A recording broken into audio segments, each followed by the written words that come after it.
سقراط نے خود کبھی کچھ نہیں لکھا. ہم جو کچھ بھی اس کے بارے میں جانتے ہیں وہ اس کے شاگردوں جیسے افلاطون اور زینوفن کی تحریروں کی وجہ سے ہے.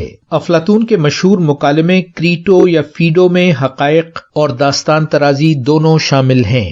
گویا وہ تاریخی سچائی کے بجائے حقیقت پر مبنی ایسی کہانی ہے جس میں سقراط ایک عظیم کردار بن کر ابھرتا ہے.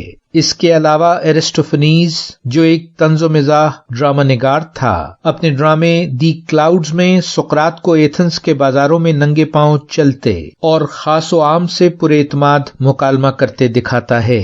کبھی وہ سوچ میں گم گھنٹوں مبہوت کھڑا رہتا ہے. سقراط تاریخ کا بے حد پراسرار کردار ہے.